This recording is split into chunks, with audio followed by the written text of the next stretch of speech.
keinginan ambisi untuk bermain di tim nasional di putaran keempat Piala Dunia zona Asia di grup B melawan Arab Saudi dan Irak, dan itu terwujud, teman-teman.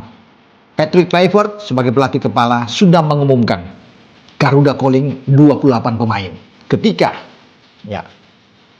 Patrick Kluivert mengumumkan 28 pemain, di dalam ada berarti dia akan bermain di putaran keempat tanggal 8 atau 9 dini hari waktu Indonesia bagian Barat menghadapi tuan rumah Arab Saudi di Jeddah.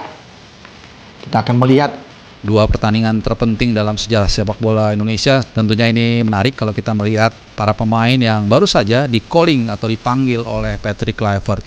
Ya, ada yang mengejutkan karena yang mungkin kita pikir tadinya nggak dipanggil tapi dipanggil. Dan ingat, nanti kita menjalani pertandingan yang sangat berat, panas di iklim padang pasir, dan kemungkinan besar kita akan fisiknya demanding. Nah, ini bukan tidak mungkin, dia bukan hanya sebagai pelapis, maka bukan tidak mungkin akan masuk supaya firm lagi, supaya kokoh lagi. Nanti bisa ada pelapis yang setara.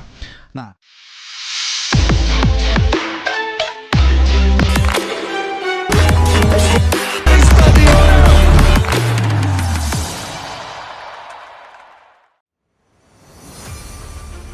resmi jadi kekuatan timnas Indonesia, Tijani Reijenders, Erling Haaland dan Anthony Santos siap menghancurkan pertahanan Arab Saudi dan Irak di round 4. Kabar luar biasa datang dari sepak bola nasional. Untuk pertama kalinya dalam sejarah, timnas Indonesia secara resmi memiliki kekuatan kelas dunia setelah bergabungnya Tijani Reijenders, Erling Haaland, dan Anthony Santos. Ketiga pemain bintang Eropa tersebut telah merampungkan proses naturalisasi, dan kini siap menjadi bagian penting dari skuad Garuda dalam menghadapi round 4 kualifikasi Piala Dunia 2026 zona Asia. Langkah ini membuat publik sepak bola internasional terkejut, terutama media Eropa yang tidak menyangka Indonesia mampu meraih tanda tangan bintang-bintang dengan reputasi global. Tidak hanya membawa nama besar, namun kehadiran mereka benar-benar diyakini akan mengubah wajah timnas Indonesia menjadi kekuatan baru di Asia. Trio maut dengan kualitas dunia. Tijani Reijenders, gelandang Manchester City ini terkenal dengan visi bermain, ketenangan menguasai bola, serta distribusi umpan yang akurat.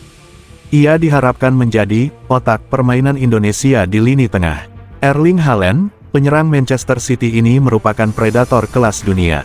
Dengan postur tinggi besar, kecepatan, dan ketajaman penyelesaian, Haaland siap menjadi mimpi buruk bagi bek lawan.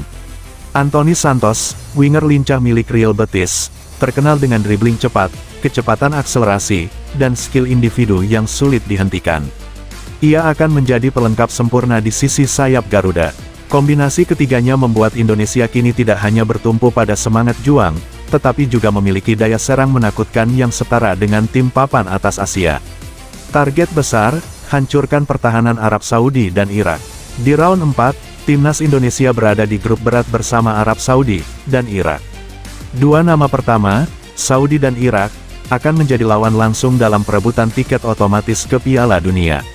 Arab Saudi dikenal memiliki pertahanan disiplin dengan bek tangguh yang bermain di liga domestik maupun Eropa. Namun, kecepatan Anthony dan kekuatan fisik Haaland dinilai mampu menembus rapatnya lini belakang mereka. Irak selama ini mengandalkan kekompakan tim dan agresivitas duel fisik. Dengan hadirnya Reijenders, Indonesia bisa mengimbangi lini tengah mereka, sekaligus mengontrol tempo permainan. Publik menilai, dengan hadirnya trio bintang ini, pertahanan Arab Saudi dan Irak tidak akan lagi terasa menakutkan, bahkan bisa menjadi sasaran empuk dari strategi Patrick Kluivert. Reaksi dunia, Indonesia jadi sorotan global. Media internasional menulis headline besar soal kejutan dari Asia Tenggara. ESPN, Sky Sports, hingga Marca menyoroti fenomena ini. Bahkan banyak analis menilai Indonesia bisa menjadi kuda hitam Piala Dunia 2026. Beberapa komentar menarik, tidak masuk akal. Haaland berseragam merah putih adalah pemandangan baru sepak bola dunia. Indonesia tidak lagi tim kecil. Mereka punya trio yang bisa menyaingi negara-negara elit. Dukungan publik dan janji Erick Thohir. Ketua Umum PSSI, Erick Thohir, menyatakan bahwa ini adalah puncak dari strategi panjang federasi. Menurutnya, Indonesia tidak hanya ingin sekadar menjadi peserta, melainkan bersaing di level dunia. Kita ingin bangsa ini bangga. Dengan hadirnya Reijenders, Haaland, dan Anthony, timnas Indonesia siap menulis sejarah baru. Sementara itu, para supporter di seluruh Indonesia menyambut gembira, bahkan media sosial dipenuhi tagar-tagar Garuda Mendunia dan tagar Indonesia World Class. Misi besar menuju Piala Dunia 2026. Round 4 adalah pintu terakhir sebelum Indonesia meraih tiket ke Piala Dunia. Dengan skuad yang semakin mewah, optimisme masyarakat meningkat drastis. Para pengamat yakin bahwa Indonesia kini bukan lagi underdog, tetapi calon pesaing utama di Asia. Pertandingan melawan Arab Saudi dan Irak bisa menjadi pembuktian awal kekuatan baru Garuda. Trio Legenders, Haaland, dan Anthony akan membuka ruang bagi pemain lokal untuk semakin berkembang karena berlatih dan bertanding dengan level tertinggi. Resminya kehadiran Tijani Legenders, Erling Haaland, dan Anthony Santos bukan sekadar wacana, melainkan kenyataan yang telah mengguncang dunia sepak bola. Kini, timnas Indonesia punya wajah baru, kuat, berkelas, dan siap menggebrak Asia. Round 4 kualifikasi Piala Dunia akan menjadi panggung utama, di mana pertahanan Arab Saudi dan Irak akan diuji habis-habisan oleh trio mematikan Garuda. Satu hal pasti, Indonesia tidak lagi hanya berharap, tetapi benar-benar siap menghancurkan dominasi Asia dan melangkah ke Piala Dunia 2026.